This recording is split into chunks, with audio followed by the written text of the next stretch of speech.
स्वर्ग खो गया, पहलगाम का खूबसूरत नजारा बिखर गया। पहलगाम, कश्मीर का एक रत्न। हरे भरे मैदान फैले हुए थे, सूरज की किरणों से नहाए हुए। लिद्दर नदी एक चांदी की रिबन की तरह घाटी से होकर गुजर रही थी। हवा शुद्ध थी, शांति आत्मा के लिए एक मरहम। परिवार हंस रहे थे, उनकी खुशी पहाड़ों से गूंज रही थी। बच्चे तितलियों का पीछा कर रहे थे, उनकी हंसी बसंत की हवा की तरह हल्की थी। ये शांति का एक चित्र था, धरती पर एक स्वर्ग। फिर 22 अप्रैल 2025 को सब कुछ बदल गया। गोलियां, तेज, अचानक, शांति को चकनाचूर कर देने वाली। रमणीय दृश्य एक बुरे सपने में बदल गया। द रेजिस्टेंस फ्रंट, पाकिस्तान के कपटी एजेंडे की एक कठपुतली ने हमला किया था। उनका निशाना मासूम नागरिक, जिनके दिल पहलगाम की खूबसूरती की खुशी से भरे हुए थे। गोलियां चलीं, मांस और हड्डी को चीरती हुई बेदाग बर्फ पर खून की लकीरें छोड़ गईं। चीखें हवा में गूंज उठीं, कुछ पल पहले की हंसी की जगह ले ली। गोलियों की गूंज जिस दिन मासूमियत मर गई, आतंकवादियों ने उनके चेहरे नफरत से भरे हुए अंधाधुंध गोलियां चलाईं।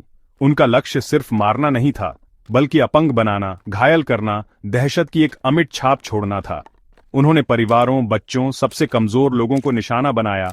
उनके द्वारा फैलाई गई अराजकता और भय में आनंद लिया। वे पहलगाम, कश्मीर, भारत की भावना को तोड़ना चाहते थे। वे असफल होंगे। पीड़ितों में नवविवाहित जोड़े भी थे। उनके सपने शुरू होने से पहले ही चकनाचूर हो गए। एक युवा पिता अपने बेटे को अपने शरीर से ढाल रहा था।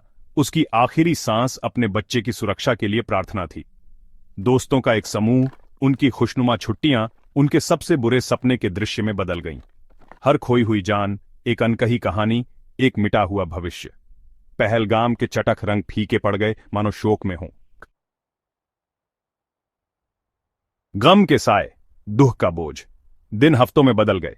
दुनिया आगे बढ़ गई, लेकिन पीड़ितों के परिवारों के लिए समय रुक गया। वे दुख के भंवर में फंस गए थे।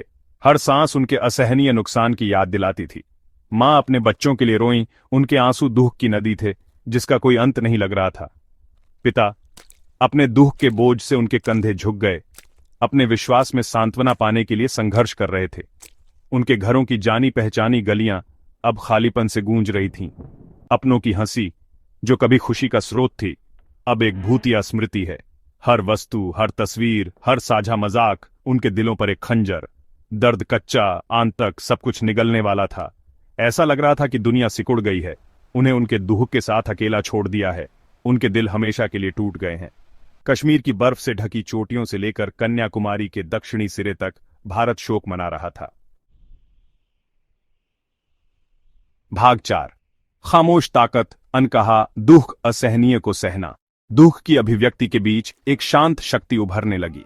पहलगाम के लोग हालांकि त्रासदी से आहत थे, लेकिन उन्होंने इससे परिभाषित होने से इनकार कर दिया। उन्होंने अपने बिखरे हुए जीवन के टुकड़ों को उठाया।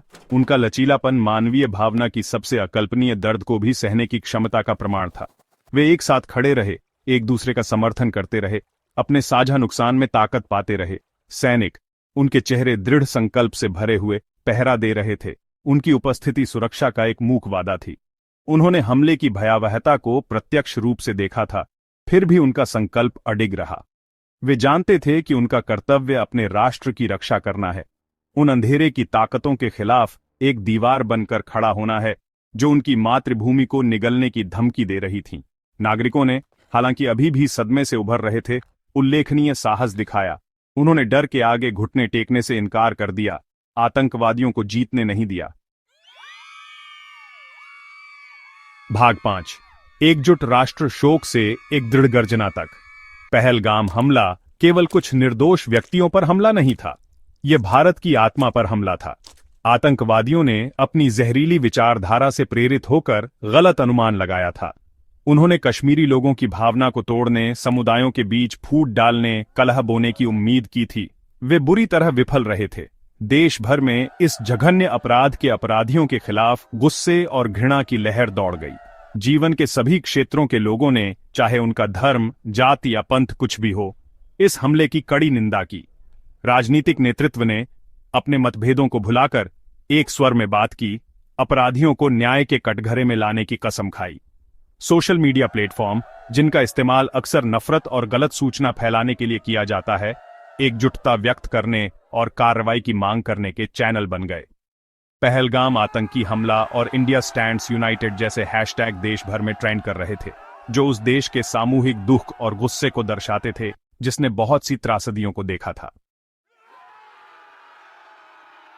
भाग 6 ऑपरेशन सिंदूर, एक राष्ट्र का रोष प्रज्वलित। 7 मई 2025 को भारत ने जवाब दिया। ऑपरेशन सिंदूर एक सावधानीपूर्वक योजनाबद्ध और निष्पादित सैन्य अभियान ने नियंत्रण रेखा के पार आतंकी शिविरों को निशाना बनाया। भारतीय वायुसेना ने सर्जिकल सटीकता के साथ आतंकवादी बुनियादी ढांचे के केंद्र पर हमला किया, उनके प्रशिक्षण शिविरों, गोला बारूद डंपों और कमांड एंड कंट्रोल केंद्रों को नष्ट कर दिया। सिंदूर के नाम पर रखा गया यह ऑपरेशन, जो जीवन और बलिदान दोनों का प्रतीक है, पहलगाम हमले के पीड़ितों के लिए एक उचित श्रद्धांजलि थी। इसने आतंकवादियों और उनके आकाओं को एक स्पष्ट संदेश भेजा। भारत अपनी संप्रभुता की रक्षा और अपने नागरिकों की सुरक्षा के लिए सभी आवश्यक साधनों का उपयोग करने में संकोच नहीं करेगा।